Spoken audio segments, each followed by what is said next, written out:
Halo teman-teman, selamat datang kembali di channel ini. Saya Rizka Ratnasari dari Prodi Ilmu Komunikasi Regulasi.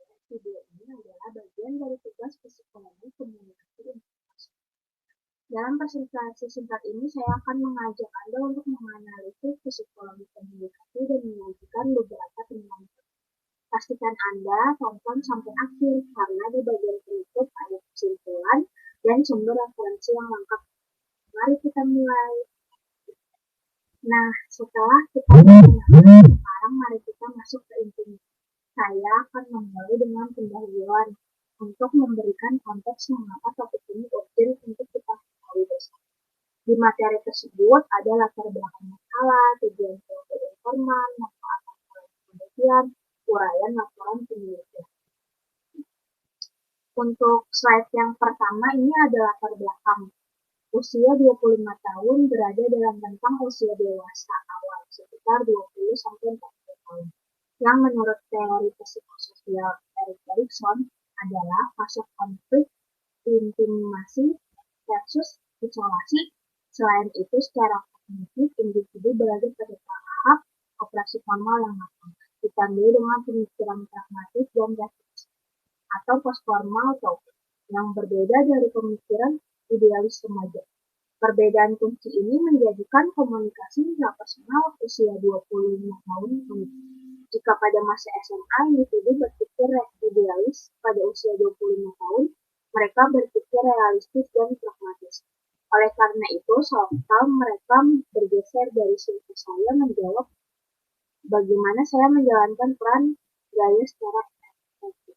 Latar belakang ini mendorong perlunya analisis mengenai fungsi sensasi hingga konsep diri yang bekerja untuk membantu individu memecahkan masalah kehidupan. Lanjut ke tujuan profil informan.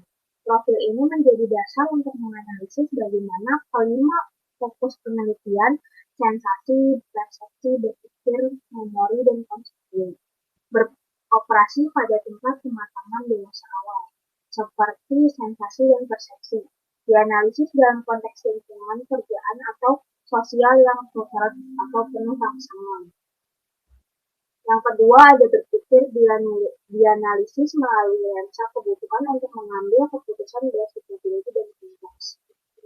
Untuk selanjutnya itu ada manfaat laporan penelitian yang berfungsi untuk menggali dan memahami secara mendalam proses internal manusia atau sensasi hingga konsep diri dalam konteks komunikasi intrapersonal, sehingga memberikan dasar pengetahuan yang kuat baik untuk pengembangan teori maupun untuk aplikasi praktis dalam kehidupan sehari-hari dan interaksi sosial. Di sini ada uraian laporan, itu terbagi menjadi 5 ya. Ada sensasi, persepsi, berpikir, memori, dan konsep diri. Sensasi itu artinya proses penerimaan stimulus eksternal dan internal. Yang kedua ada persepsi, proses interpretasi yang bersifat selektif dan kontekstual.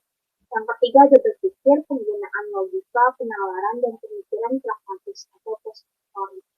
Yang keempat ada memori, pemanfaatan pengalaman yang tersimpan atau skema untuk paduan perilaku saat ini. Yang kelima ada konsep diri ya, atau enggak yang terakhir. Pandangan individu tentang identitas nilai dalam peran dewasa.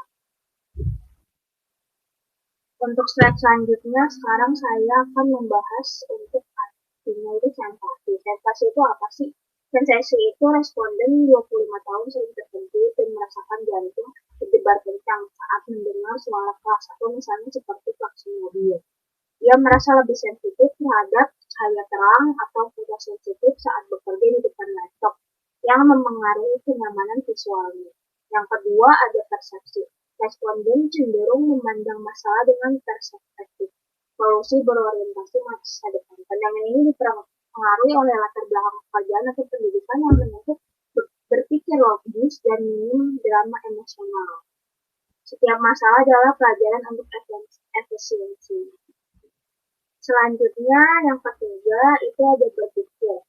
Responden menggunakan struktur logis atau analisis data informasi terlebih dahulu, namun intuisi sering digunakan sebagai filter awal.